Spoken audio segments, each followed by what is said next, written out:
Hey guys, and welcome back. I'm Chef Lindsay Kilgore, and today on this rainy Monday, thanks for joining me because we are going to cook some beautiful redfish. We're going to grill it. I get asked that probably more than any question as a chef of how do you cook fish on the grill at home? People are very intimidated by cooking fish at home, and I get it. If it's not something you're familiar with, then it is a little intimidating. So we're here to take a little bit of that guesswork out and help you guys along the way. So this is a beautiful piece of Louisiana redfish. One of my absolute favorite fish, has such great flavor. So that's a pretty big piece of fish. And normally you're probably not getting that big a piece of fish, but that's probably big enough for two people. This is oiled, heavily oiled. That's one of the keys to cooking fish is I mean, look how much oil it's sitting in. So you want to make sure that it does not stick to your grill. We also oiled our grill grates beforehand and got it nice and clean. So there's nothing that'll get hung up here. This is seasoned with a little bit of salt and pepper. And one of my absolute favorite things to use on fish is this Kinder's buttery garlic and herb. I love the Kinder's products, period. I'm not paid by them, but I would be because they're amazing. We use them all the time. That is my favorite on fish, though. That and they do need a little bit of salt, though, because there's not much salt in there.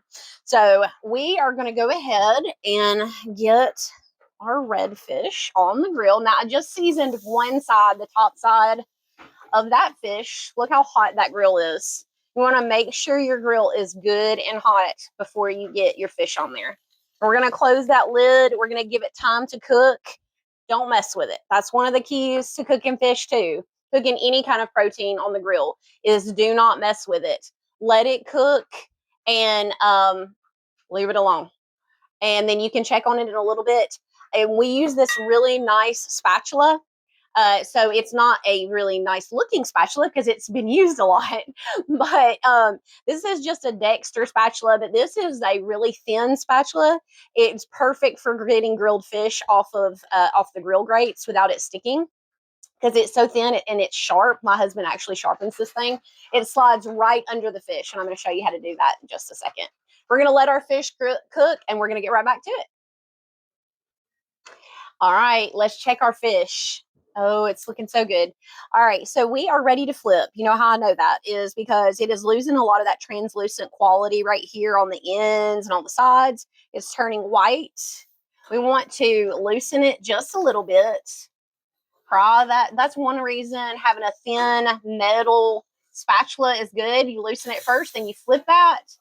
It's got some beautiful color on it. Absolutely gorgeous piece of fish. This is a pretty thick piece of fish, so it did take a few minutes. This is fresh fish. I always recommend getting fresh fish if possible. We're going to close this for just a minute longer and let it cook. It's not going to take much longer on this side, though.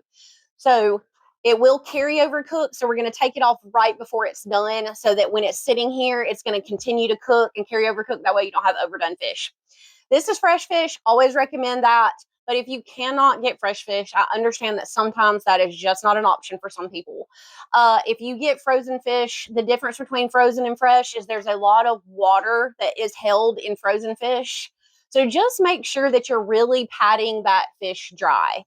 You don't want to have a bunch of water come out when the heat hits it, and then it's going to stick. It's not going to get good color. It's going to be kind of mushy. It's just not a good texture. So make sure you leave it out for a little bit on the counter, pat it dry several times, and before you season it, oil it, and get it ready for the grill. All right, guys, I think we're about ready to pull this fish off. Let's take another look at it. Oh, that looks so good. That beautiful redfish. We're going to go ahead and throw our lemon right here on. We're going to get that lemon nice and grilled, ready to go. We're going to kind of we can look and see that look how it's kind of pulling apart, it's separating on the ends. It's starting to right here. That is a very good key that we're about done. We want to go ahead and pull it off now and let it set for a little bit. See, that backside did stick because it's not been sitting on there for very long.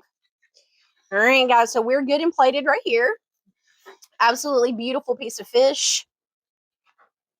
We're going to go ahead and get our lemon off. This is just some melted unsalted butter. I'm going to finish it with this You can do it with olive oil if you'd rather not have the butter, no problem. That way your fish has a beautiful sauce to go over it because we're going to squeeze this lemon over it. I love fresh lemon on seafood, and we are going to squeeze that right over the top. Absolutely makes a huge difference. We're going to put that right there on the side. And we are going to use my tomato salad. That tomato salad recipe I shared with you guys in another video. And we're going to plate it just right here on the side. This is absolutely great, quick dish.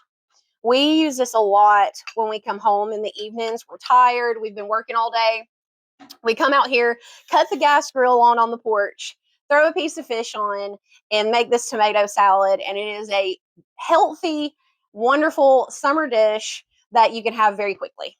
So thank you guys so much for joining me. Our beautiful redfish is done. About to go enjoy this with our tomato salad. Thanks so much. Join me next time. You can always follow me as Chef Lindsay K on TikTok and YouTube, and then as Lindsay Kilgore on Facebook. See you soon, guys.